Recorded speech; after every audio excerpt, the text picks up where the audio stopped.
A resilient heart blooms in the city of grandeur. Please subscribe to the channel, like this video, and leave your thoughts in the comments. Your engagement means the world and helps us share more inspiring stories like this one. The music swelled through the grand ballroom, each note echoing off crystal chandeliers and polished marble floors. Laughter, clinking champagne flutes, and designer gowns painted a perfect picture of high society. But when Evelyn Reed entered, everything paused, just for a moment. Her dress was emerald green, simple yet stunning. Her posture exuded quiet confidence, but it was her eyes, sharp, unwavering, that truly commanded attention. She didn't glance around for approval. She didn't need it. Across the room, near the bar, stood Julian Thorne, casually conversing with a senator. When he saw her, his champagne glass froze mid-air. For a second, he couldn't breathe.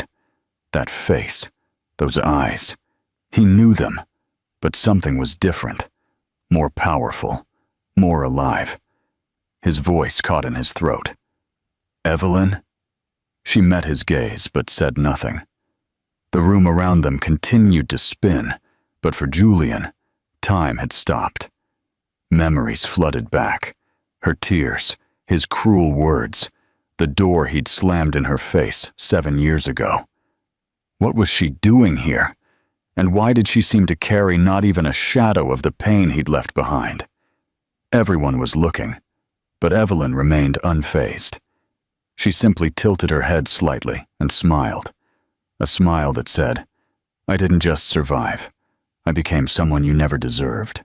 Do you think Julian truly understood the impact of his past actions in that moment? Share your initial reactions in the comments. Evelyn Reed was never one to seek attention. Raised in a modest neighborhood on the outskirts of Silverwood, she grew up believing in hard work, kindness, and the quiet beauty of ordinary days. Her mother was a nurse, her father a mechanic. Neither was wealthy, but both were principled. From them, she learned that what you give to others is far more important than what you possess. By the age of 24, Evelyn had become a beloved elementary school teacher. Her students adored her gentle patience, and her colleagues admired her passion. She lived simply in a cozy apartment with second-hand furniture and a heart full of dreams. But one dream stood out above the rest: to start a family based on love, trust, and loyalty. This dream seemed within reach when she met Julian Thorne. They met at a charity event where she was volunteering. He was handsome, articulate, and wore a custom-tailored suit that practically screamed power. Their worlds couldn't have been more different. He drove a sports car, she took the bus. He closed deals over champagne, she graded papers over coffee. Yet he was drawn to her sincerity and warmth. And Evelyn, despite initial doubts, believed the version of Julian he showed her. Their relationship blossomed quickly. In less than a year, he proposed with a ring that sparkled brighter than anything she owned. And she said yes, with a full heart and teary eyes. But the fairy tale shattered the moment she told him she was pregnant. Evelyn remembered every second of that conversation, the way his expression shifted from shock to irritation, the silence that hung between them like a blade. And then, his words, measured, cold, distant. "This isn't part of the plan. You should have told me you were being careless." She hadn't been careless. She had been in love. In the days that followed, Julian completely pulled away. He called off the engagement, moved out of their shared apartment, and disappeared from her life as if she had never existed. The ring was never returned, nor were the promises. Evelyn was left alone, with no family nearby, meager savings, and a life growing inside her. The world she trusted crumbled overnight, but she didn't give up. Instead, Evelyn leaned into the values that had always defined her. She worked by day and studied by night. She took on freelance tutoring jobs, sold baked goods on weekends, and slowly, painstakingly, built a life for herself and her unborn child. There were nights she cried, mornings she struggled to get out of bed, but she never quit. She named her son Peter after her grandfather, a man who taught her that strength isn't in noise, but in presence. Evelyn didn't just become a mother, she became a silent warrior. When she walked into that ballroom 7 years later, she wasn't just Julian's past. She was proof that the strongest people are often those never expected to stand out. The unfolding truth. Love, loss, and resilience. Evelyn Reed never craved fame or fortune. Her greatest desire was something simpler, yet far deeper. She wanted to be fully loved, to wake up next to someone who chose her every day, not for her status or appearance, but because they saw her heart and cherished it. She wanted to build a home filled with laughter, shared dinners, bedtime stories, and Sunday mornings in pajamas with coffee and cartoons in the background. From the moment she was old enough to understand the meaning of love, Evelyn knew the kind of love she yearned for. Stable, honest, protective. Not the kind that flaunted itself on social media or demanded lavish trips to stay alive. She wanted a love that was present, especially when things got tough. A love that wouldn't disappear at the first sign of difficulty. When she met Julian Thorne, she thought she had finally found that kind of love, or at least the potential for it. Julian was charismatic, elegant, and incredibly persuasive. He could command a room with a glance and disarm an argument with a smile. But beneath the designer suits and luxury car, he showed Evelyn glimpses of something real.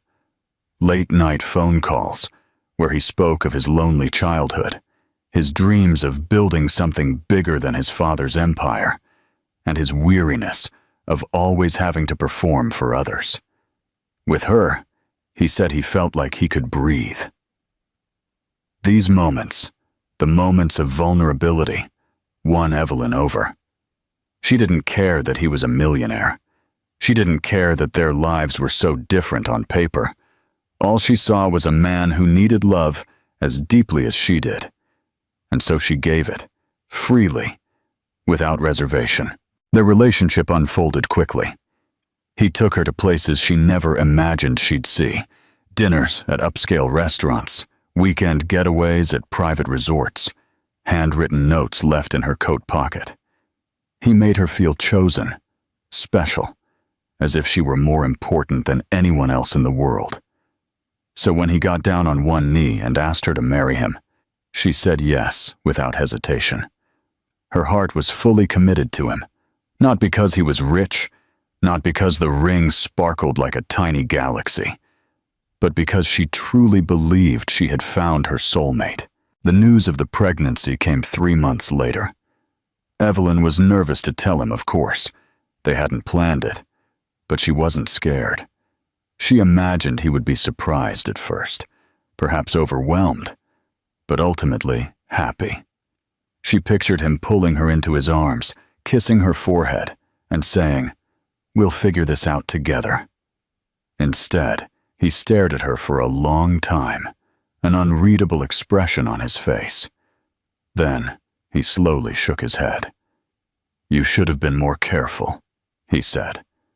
Evelyn felt her heart sink. "I can't be a father right now. I have too much going on. My board, the investors. They wouldn't understand this. This will ruin everything I've worked for." She barely heard the rest of what he said. Her chest felt like it was caving in. She had expected shock, maybe even panic, but not rejection. Not this cold, transactional response.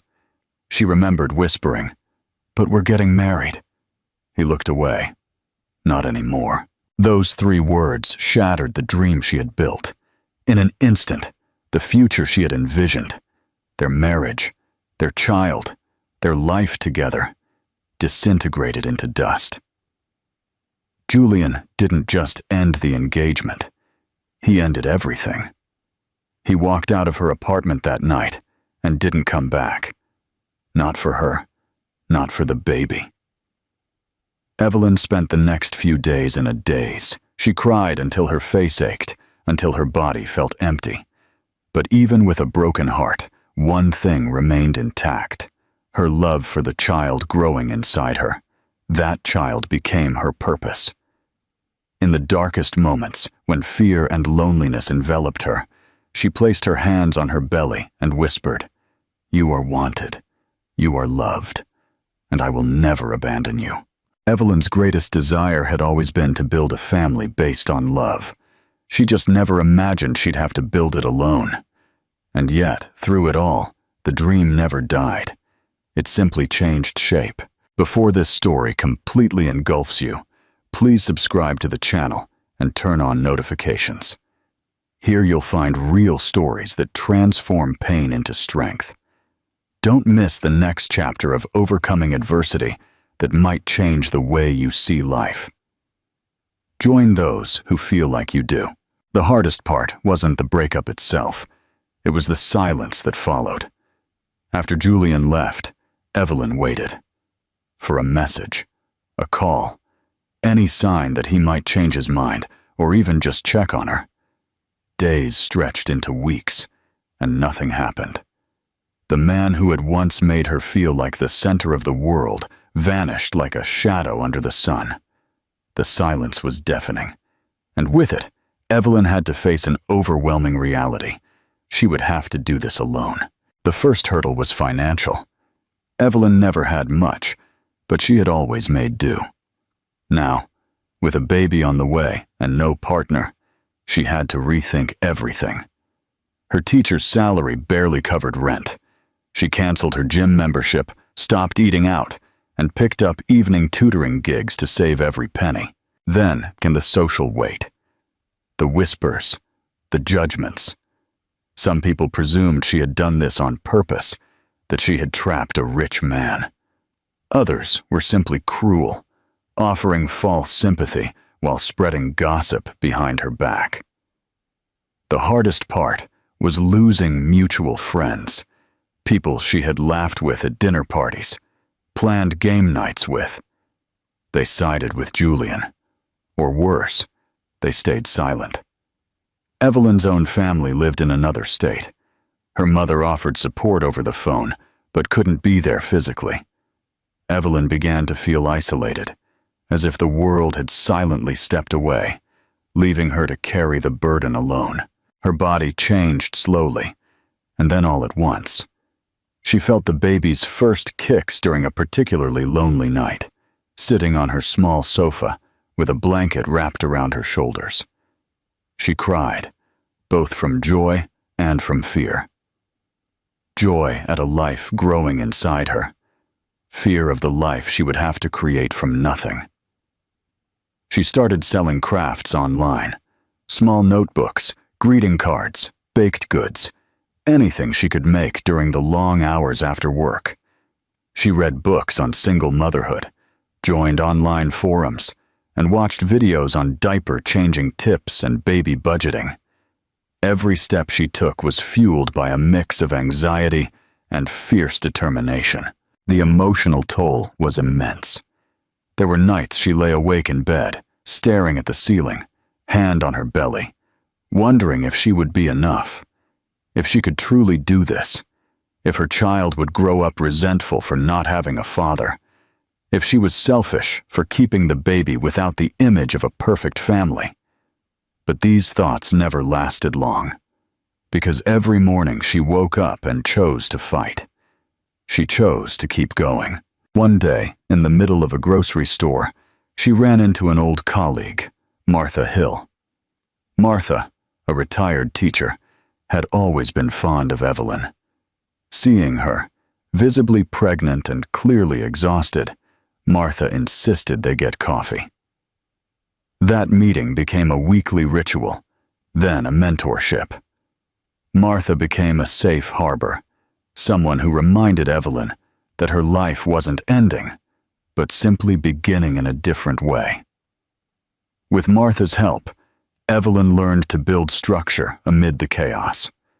Martha encouraged her to apply for a scholarship program to continue her studies and introduced her to a group of women who supported single mothers. Evelyn began to feel less alone, even if the road ahead was still difficult. When Peter was born, Evelyn was scared, but ready. She held him in her arms and whispered, "You and I, son, we'll make it." There were many sleepless nights, days when she had to teach with baby vomit on her blouse, mornings when Peter had a fever and she had no one to call. But she kept going. Evelyn's dream of a family based on love didn't die when Julian left. It transformed. Instead of a partner to hold her hand through storms, she stood firm and held Peter in her arms. Instead of shared responsibilities, she carried all of them. Instead of giving in to bitterness, she chose to root herself in grace. Every obstacle, financial, emotional, social, became a lesson. Every challenge, an invitation to grow stronger. And with each passing year, Evelyn wasn't just surviving. She was rebuilding. Silently, powerfully. What Julian saw as a burden, Evelyn discovered, was her greatest gift. Reclamation and radiance. A new chapter begins. Evelyn hadn't expected a proposal that night. They had gone out to celebrate Julian's latest business deal, one he'd been fighting for months. She wore a navy blue dress, simple yet elegant, and had even curled her hair, something she rarely had time for. Julian had made reservations at one of the city's most expensive restaurants, a place with string lights, live jazz, and a panoramic view of the downtown skyline. The evening felt magical. Between clinking wine glasses and soft laughter echoing from nearby tables, Julian reached for her hand. He placed a velvet box on the table. Evelyn held her breath. When he opened the box, the ring glittered brighter than the skyline behind him. "Marry me," he said, smiling. She cried. Of course, she said yes. But 2 weeks later, standing in their shared apartment with trembling hands, she told him she was pregnant. That's when the magic vanished. Julian looked at her as if she had said something unforgivable. "Are you sure?" he asked coldly, as if expecting her to take it back. She nodded. His face hardened. "It's not the right time," he said, his voice dry.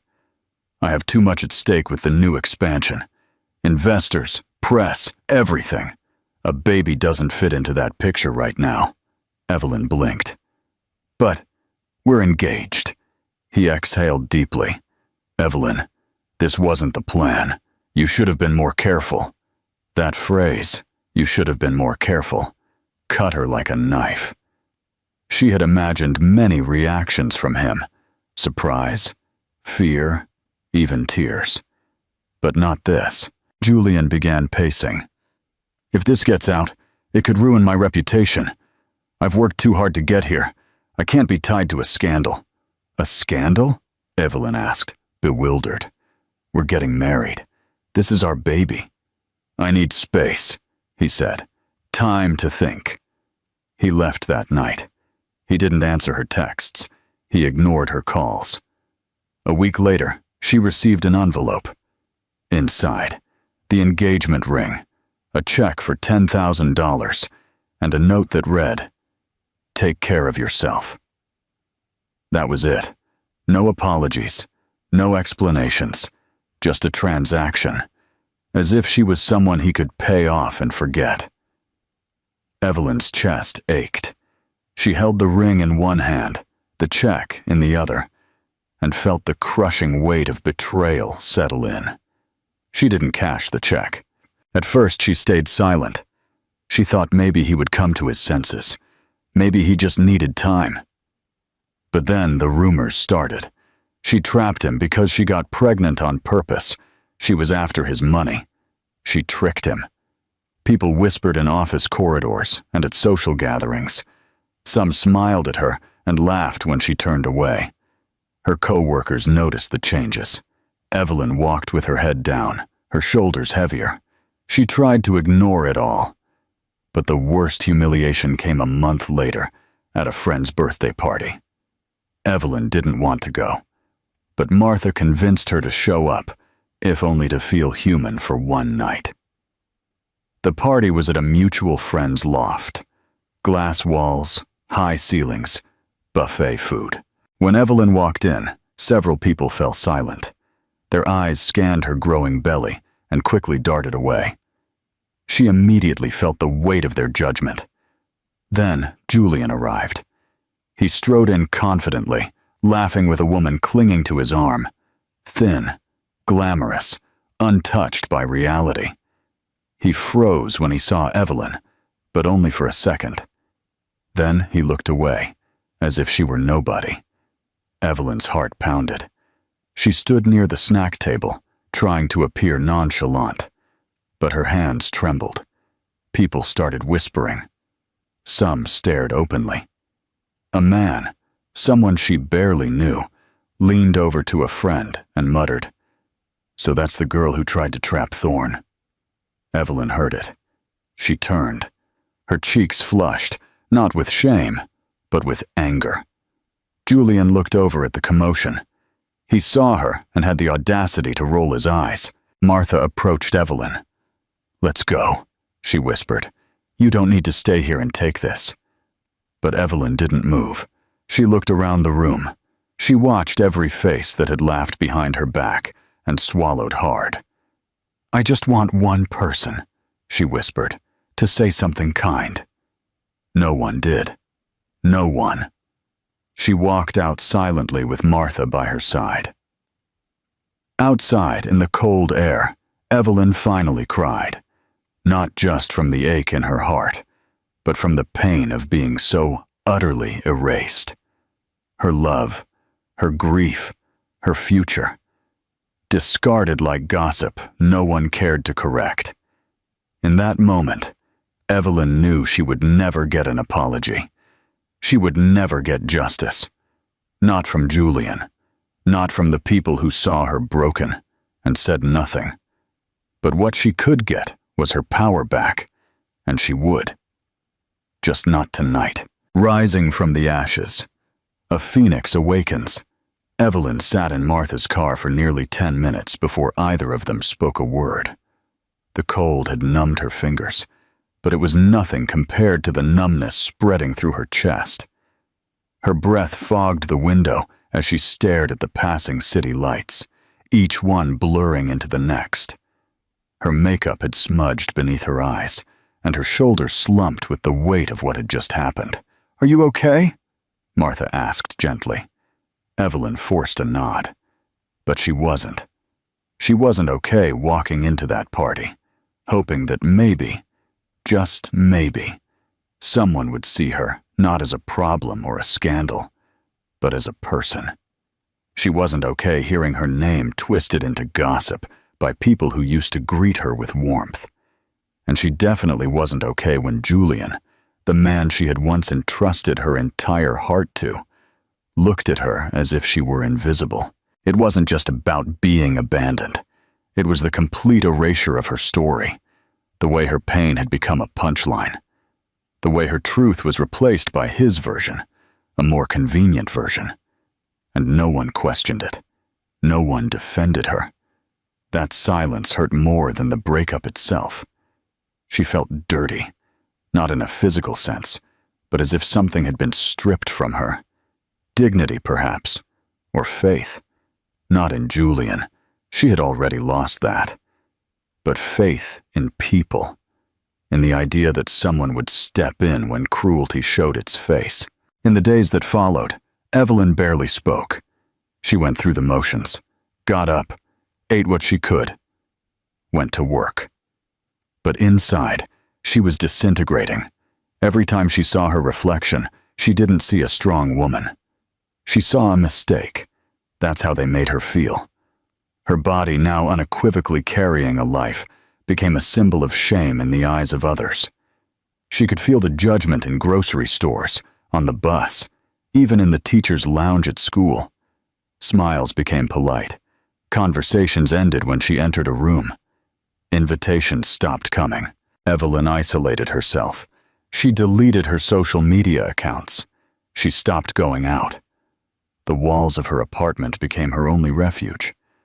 At night, when everything was quiet, she would lie awake, hand on her belly, whispering apologies to her unborn child. "I'm sorry I brought you into this," she said one night, tears streaming into her hair. "I'm sorry you won't have a father who shows up. I'm sorry I'm not stronger." But even as she cried, there was a tiny spark within her, something that refused to be extinguished. Maybe it was the baby kicking. Maybe it was instinct. Maybe it was the part of her that still remembered who she was before the ring, before Julian, before the rumors. That spark kept her alive. She started writing in a journal, not to jot down appointments or goals, but to record things she was grateful for. Some days, the list was short, just Martha's voice on the phone, or the feel of warm tea in her hands. But she wrote anyway. She also wrote letters to her son, not to give him now, but later. Letters filled with hope and truth. "You are not a product of shame," one read. "You are proof that I survived." Evelyn knew she couldn't rewrite what had happened, but she could decide how the story moved forward. She could reclaim the narrative, not for Julian, not for the people who betrayed her with their silence, but for herself and for Peter. Because the biggest lie Julian told her wasn't that he loved her. It was that her life was ruined because of the baby. He was wrong. The baby wasn't her ruin. He was her reason. The humiliation had left deep wounds, yes, but slowly they began to heal.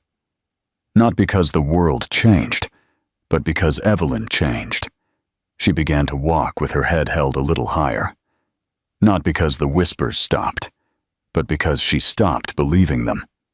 She took on more tutoring jobs, learned to budget meticulously, and quietly began reaching out to other women, mothers, survivors, fighters. She leaned into Martha, allowing herself to ask for help, something she was too proud to do before. And the more she opened up, the more she realized she wasn't alone. There were others who had been humiliated, others who had been silenced, others who had rebuilt their lives from nothing. Evelyn wasn't broken. She was transforming, and the world, whether it liked it or not, was going to see it. The night of the party would always be painful, but it also became the spark that lit a fire within her. A fire that said, "I will not be defined by those who abandoned me. I will be defined by who I chose to become after they left." The grand reveal. 7 years later. 7 years passed, and with each passing year, Evelyn Reed transformed.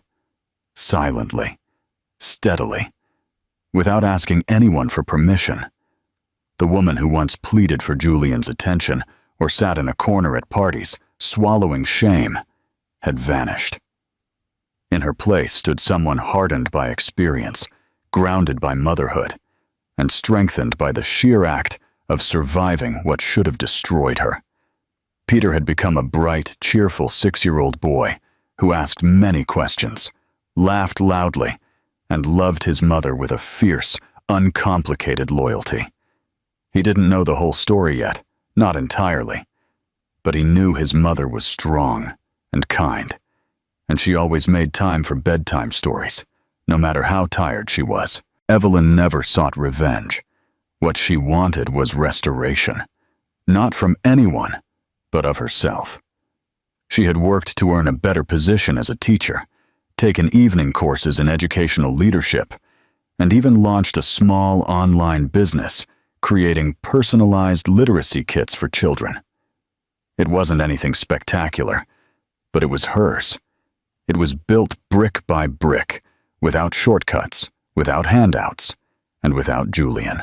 Then the invitation arrived. It came by email, tucked between a school supplies newsletter and a coupon for takeout food. It was for a charity gala, an event hosted by one of the school foundation's newest corporate sponsors.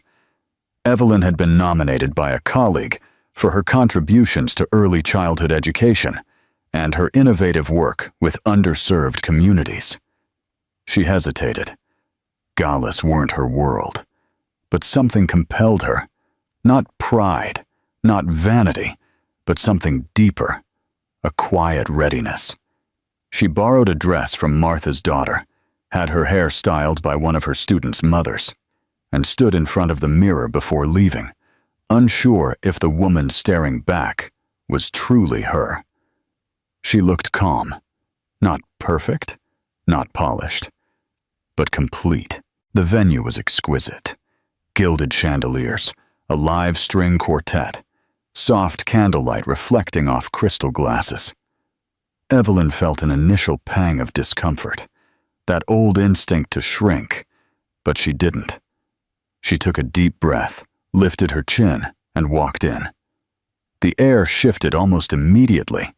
People turned to look, not with judgment this time, but with curiosity. Who was she? Not because of fame or wealth, but because of her presence. She didn't force it. It simply followed her. She was in the middle of a polite conversation with the foundation's director when she heard the voice. That voice. "Excuse me, Evelyn?" Her body went cold. She turned slowly. There he was, Julian Thorne. Time hadn't changed him much. The suit was expensive. His hair was perfectly coiffed. But something in his eyes, an emptiness she hadn't noticed before, now stared back at her. He looked stunned, as if he'd seen a ghost dressed in confidence. "Hi," Evelyn said simply. "Wow, I didn't expect—" He started, then stopped. "You look incredible." She gave a small smile. "Thank you." An awkward silence followed. He looked around, searching for something clever to say. She stood still, unmoving. "I didn't know you were involved with the foundation," he said. "I work with the school district," she replied. "We're partners on some literacy initiatives." Julian nodded slowly, his eyes sweeping her face, perhaps trying to reconcile this composed woman with the one he had left behind. "I've heard about some of your work," he added. "You've done really good work." Evelyn's smile didn't waver.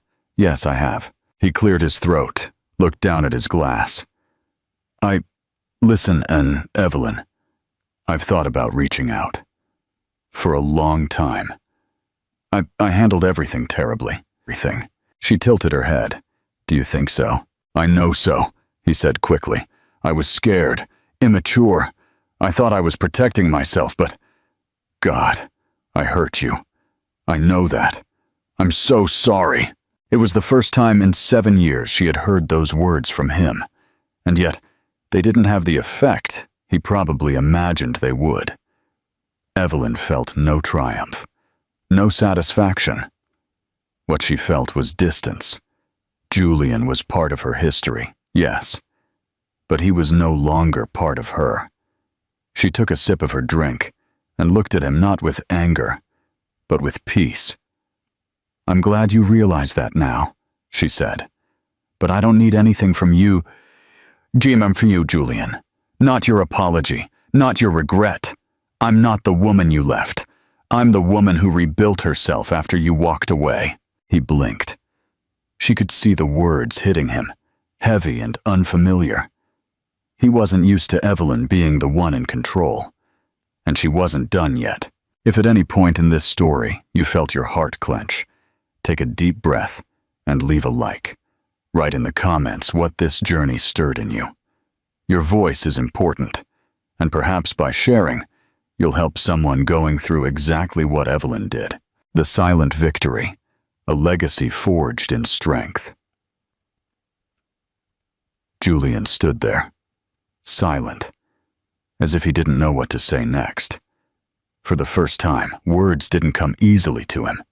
He had spent years commanding boardrooms, persuading investors, delivering keynote speeches. But now, standing before the woman he had abandoned, he seemed like a man who had lost control of the narrative. And Evelyn could see it. Evelyn could. There was a strange clarity in that moment. The man who had once loomed so large in her memory now seemed small. Not pathetic, but smaller than the shadow he had cast over her life. Smaller than the pain he had caused. Smaller than the woman she had become. Before either of them could speak again, someone called her name. The foundation director waved to her from across the room. "I need to go," she said, her voice calm. "Wait." Julian took a step forward, his voice low. "Can I talk to you later? Maybe over coffee." She looked at him, not with disdain, but with quiet understanding. "Julian," she said softly, "this moment is all the closure I need." She turned and walked away, not like a woman storming off in a huff, but like someone choosing her path with grace. As she made her way through the crowd, something shifted. People began approaching her, not out of curiosity, but with genuine interest. A woman from the education board praised her recent article.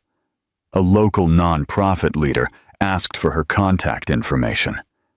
A man from a publishing house expressed interest in her literacy kits. Evelyn no longer blended into the room. She belonged there, and as the night wore on, she felt it fully for the first time. She was no longer surviving. She was thriving. Meanwhile, Julian stood leaning against the wall, watching the scene unfold. He saw her laugh, a real laugh, with someone who clearly admired her. He saw her surrounded by people who valued her for who she was now, not who she had been with him. And for the first time, the reality of what he had lost hit him. He hadn't just left a woman. He had left someone extraordinary. Evelyn didn't need to say anything. Her presence said it all. You could have been part of this story, but you left before it began. Later that night, Evelyn stepped outside for air. The city lights glittered around her, and a cool breeze caressed her cheeks. She pulled her shawl tighter and exhaled, letting go of the last lingering fragments of the past. Martha joined her moments later, holding 2 mugs of hot cocoa from the bar. "Well," Martha said with a smile, "you certainly made an impression in there." Evelyn chuckled, accepting the mug. "I didn't expect any of that." "You didn't expect to shine." Martha raised an eyebrow. "Evelyn, you've been shining for years." Tonight the room finally noticed. They stood in silence for a while, sipping cocoa, listening to the faint music drifting from inside. "You know," Evelyn said softly, "I thought seeing him again would destroy me. I thought I'd crumble the second he looked at me." Martha smiled. "But you didn't crumble." Evelyn shook her head. "No, I didn't." And that was the turning point. She no longer carried anger. She no longer carried shame. What she carried now was pride. Not the boastful kind, but the deep, steady kind. The kind that comes from walking through fire and not letting it consume you. From that night forward, things began to shift. Not because of Julian's presence, but because of Evelyn's own light. People started recognizing her work. Her literacy kits gained traction online. She was invited to speak at a local education conference. Her confidence wasn't forced. It was rooted. At home, Peter had no idea what had happened that night. All he knew was that when his mother tucked him into bed the next evening, she seemed lighter, happier, as if something invisible had been lifted from her shoulders. He snuggled close to her and whispered, "You're the best mom in the world." Evelyn kissed his forehead. "You're the best thing that ever happened to me." And she meant it. That night at the gala wasn't the peak of Evelyn's journey. It was just the beginning of a new chapter, A chapter where she finally saw herself the way she had always hoped someone else would see her. And now she no longer needed anyone else's eyes to validate her. She saw clearly strength, dignity, and a life she built on her own terms. A ripple effect. Inspiring change. On the Monday after the gala, Evelyn Reed woke at dawn. Peter was still sleeping, his small body curled like a comma under his superhero sheets. She watched him for a moment, his breathing quiet, the tiny twitch of his fingers in a dream, and she felt a wave of gratitude that was almost too big for words. She kissed his forehead before heading to the kitchen. Her phone vibrated on the counter. 3 unread emails. One was from the education board. They wanted to feature her in their next newsletter.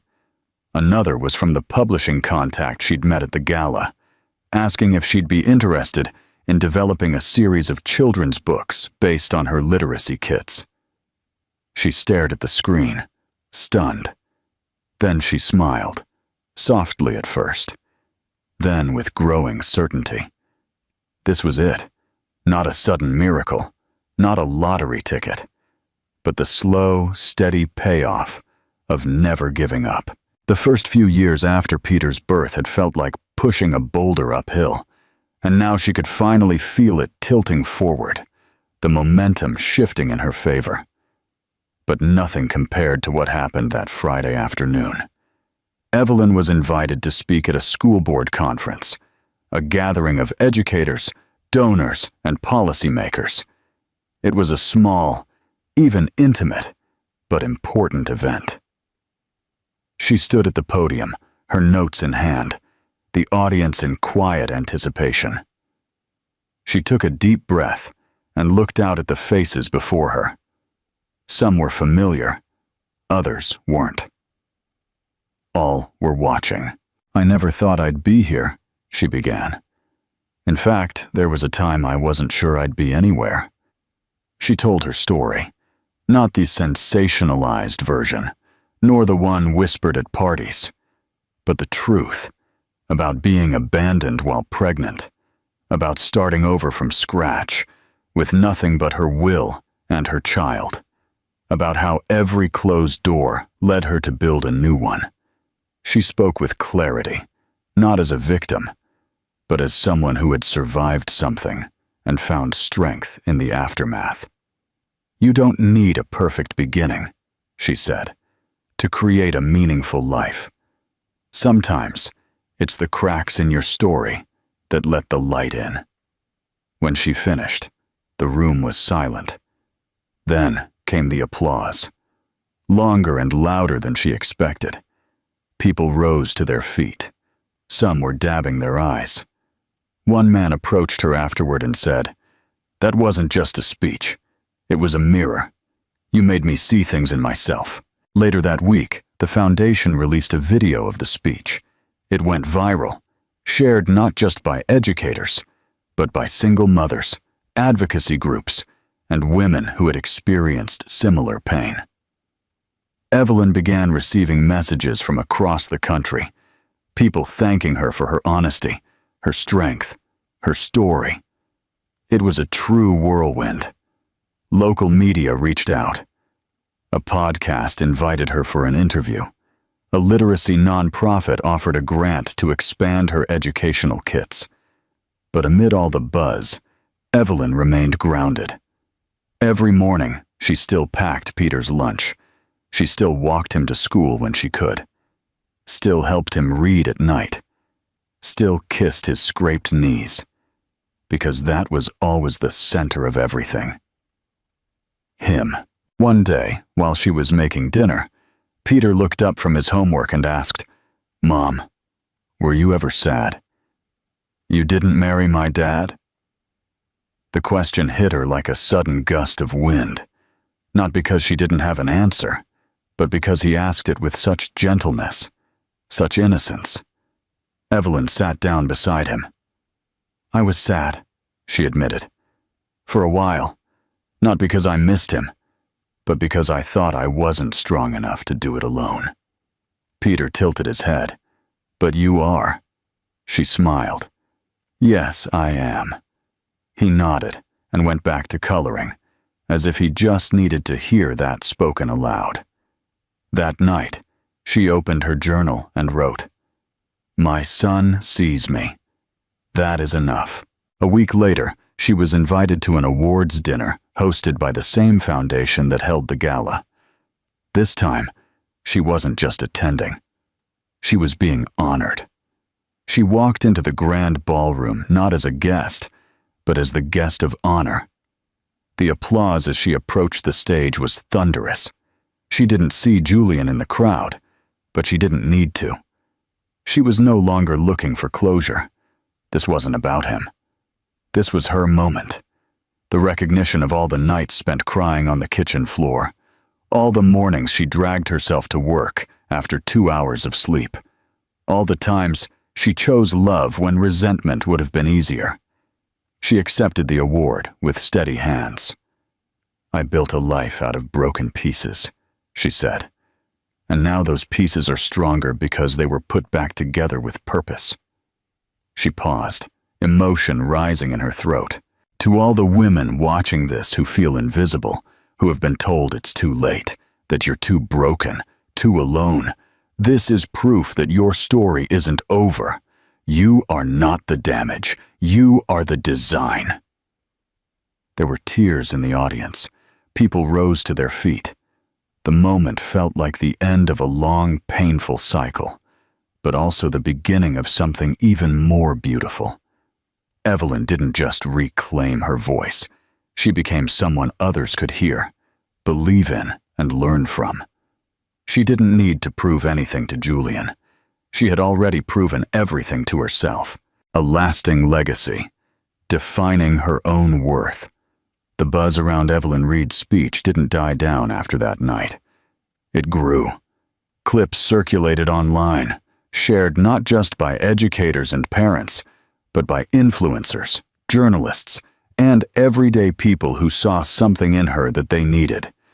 Truth, resilience, and hope. It wasn't just about her story anymore. It was about how many people saw themselves in her. Back at school, her colleagues greeted her differently.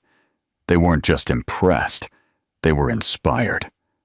One of the janitors, a quiet man who rarely spoke, stopped her in the hallway to say, "My sister raised 3 kids alone. She would have loved to hear your words." A parent emailed the principal, saying her daughter, a student in Evelyn's class, had come home and said, "Ms. Reed is a hero."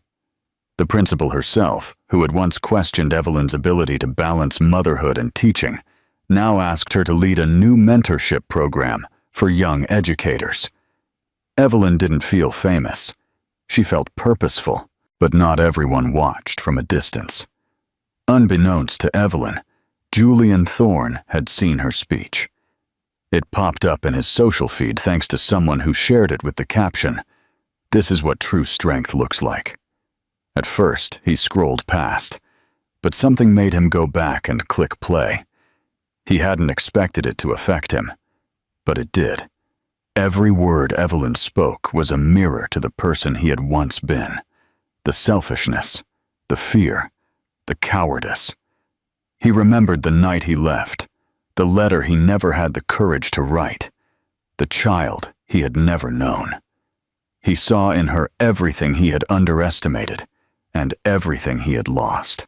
A week later, Julian showed up at one of the literacy events Evelyn had been invited to speak at. He stood at the back of the room, not wanting to intrude, just to see her again. And as he watched her speak to a room full of families and children, his chest tightened. After the event, he waited outside. This time, he didn't approach with arrogance. No suit and tie, no rehearsed lines, just a man, unsure of what to say. Evelyn noticed him immediately. She walked out with Peter, who was holding an animal-shaped balloon and excitedly telling her about the magic show inside. Julian held his breath as he saw the boy. He was so much like her. Peter turned to Evelyn. "Mom, who's that man?" She hesitated. "Just someone I used to know." And with that, She gently guided her son toward the car. Julian didn't call out to her. He didn't run after her. He knew he had no right. Later that night, Evelyn sat on the edge of Peter's bed as he drifted off to sleep. She thought about Julian, not with anger nor longing, but with a clarity that had taken years to achieve. She didn't need him to feel valid. Her life was already full. Her son was loved. Her career was flourishing. Her name was hers again. What Julian thought now was irrelevant, but the world did notice again. Only this time, not for his wealth. In interviews after Evelyn's speech, people started putting the pieces together. Some reporters dug up old connections. The rumors about who the man was resurfaced, and this time, they weren't kind to him. Articles with titles like "The Woman He Left Behind" and "How She Rose Anyway" gained traction. Julian was questioned once in an interview about Evelyn. He paused, looked down, and said, "She deserved better than me." It was the truth. Meanwhile, Martha Hill, the woman who stood by Evelyn through every storm, watched it all with pride. She used to joke, "I always knew you'd make an impact, girl. Just didn't expect you to become an unstoppable force." Evelyn would laugh when she said that, but she knew it was true. Even her old friends, those who had disappeared after the breakup, started reaching out. Some apologized sincerely. Others just tried to reconnect now that her name carried some weight. Evelyn was polite, but cautious. She had learned the hard way who to trust. Still, the most powerful reactions didn't come from the people who now knew her name. They came from those who didn't. Women in small towns, mothers who had been humiliated, teachers who felt invisible, teenagers who wrote to her. Saying her story gave them the strength to leave a toxic relationship, to speak up for themselves, to believe in their worth. And every time Evelyn read one of these messages, she remembered that version of herself, the one crumpled on the floor in the dark, doubting she would ever get up. She wanted to go back in time and whisper to that girl, "One day, the world will hear your voice, and it will be better for it." At home, Peter began to understand more. He asked questions. She answered truthfully, but gently. He knew his father had left. He also knew he was loved, deeply loved, that his mother had never given up on him, not for a second. And one night, as they read books under the covers, Peter looked up at her and said, "When I grow up, I want to be like you. Brave." Evelyn smiled, her heart full. "You already are." The applause from this gala had faded. The award sat on a shelf. The news mentions would eventually stop, but the change in Evelyn, that was permanent. She had become something unshakable. Not just a mother, not just a survivor, but a woman who turned humiliation into hope. And in doing so, she didn't just rise. She brought others with her. The profound impact, a call to action. There's something powerful about pain when it doesn't win. Evelyn Reed's story isn't just about heartbreak, betrayal, or the struggle of single motherhood. It's about what happens when a person chooses not to let the worst day of their life define their entire life. It's about the quiet, unglamorous process of healing, not in dramatic leaps, but in everyday choices. Waking up, showing up, refusing to give up. Her journey reminds us that strength often looks nothing like we expect. It's not loud, it's not flashy. Sometimes it looks like a tired mother holding her baby, crying while answering emails. Sometimes it looks like sitting alone at a school play, applauding with pride, even when no one else is there. And sometimes it looks like walking into a room full of people who once looked down on you and holding your head higher than ever before. Evelyn didn't fight back with anger or revenge. She fought back with growth. She didn't expose Julian. She didn't seek public retaliation. Instead, she allowed her life to speak louder than any accusation ever could. And that's what made people listen. There's a deeper message here too, one that speaks to anyone who has ever felt abandoned, silenced, or dismissed. You are not what someone else did to you. You are what you choose to become afterward. Evelyn wasn't just a woman who was left. She was a woman who stayed present, stayed strong, stayed committed to her child and to herself. And through that steadfastness, she redefined what it meant to be enough.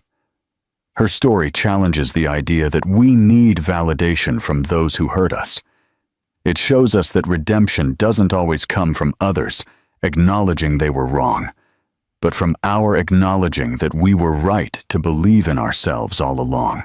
And perhaps most importantly, Evelyn's journey is a call to see those who are often invisible. The single mothers holding it all together on minimal sleep. The women rebuilding from broken trust. The people who aren't asking for applause, just dignity. Because when we look closely, we see that strength isn't about never falling. It's about getting back up with such grace that others start to believe they can rise too. Evelyn's life became her answer, not just to Julian, but to a world that doubted her. She didn't just survive.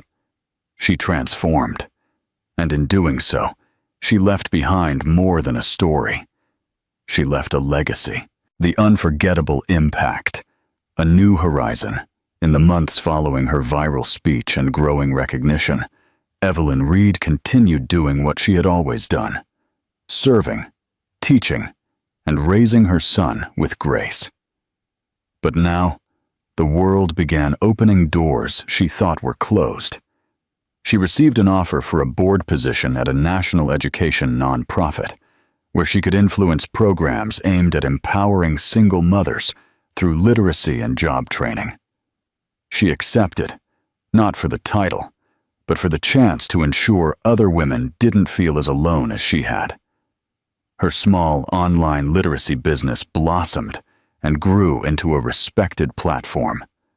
Schools across the country began ordering her kits, and she started receiving invitations to speak at conferences, universities, and women's empowerment gatherings. She always told the truth, not the polished, convenient version, but the real one. Because that's what made people believe her. That's what made her story matter. At home, life remained humble. Evelyn still packed Peter's lunch every morning. She still tucked notes into his backpack with funny drawings and small reminders that he was loved.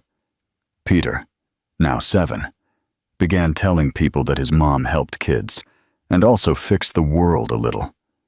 And perhaps, in her quiet way, she truly was. Martha Hill, who had stood by Evelyn from the very beginning, now watched from a distance with a mother's pride.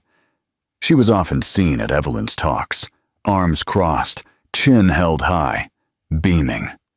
One day, Evelyn surprised her by publicly acknowledging Martha as the reason she never gave up. "She believed in me when I barely recognized myself," Evelyn told a room full of listeners. Martha cried that night, real, unashamed tears. As for Julian Thorne, he faded from the direct spotlight. His business survived, but something had shifted. He stopped being the man who was always seen and began to become the man who watched silently. The man who realized, too late, that some losses are irretrievable because they were never about money, but about character. Evelyn never spoke ill of him publicly. She didn't need to. The life she built spoke louder than anything she could say. And one day, years later, when Peter was old enough to ask deeper questions, she told him everything. Not to hurt him, but to honor the truth. And when she finished, he didn't look at her with pity or anger. He looked at her with admiration. "You didn't give up on me," he said. "Never could," she replied, smiling through tears. And that was it, the final piece. Evelyn Reed was abandoned, humiliated, erased. But in the end, she became unforgettable. If Evelyn's story touched your heart, take a deep breath and ask yourself, how many people walk past us every day, fighting silent battles, rebuilding themselves after heartbreak, carrying burdens alone, proving their worth in a world that refuses to see them? This story isn't just about a woman who was left. It's about a woman who chose to rise when the world tried to keep her down. And somewhere out there, someone you know, perhaps a friend, a coworker, maybe even you, is going through something similar. So, here's what we want you to do. Leave a comment below telling us what part of Evelyn's journey moved you the most. Was it the moment she stood tall at the gala? The way she never stopped fighting for her son? Or perhaps the way she faced the past without bitterness? If this story reminded you of your own strength, or the strength of someone you love, comment, "I rise too," and let your voice join a chorus of others who refuse to be silent.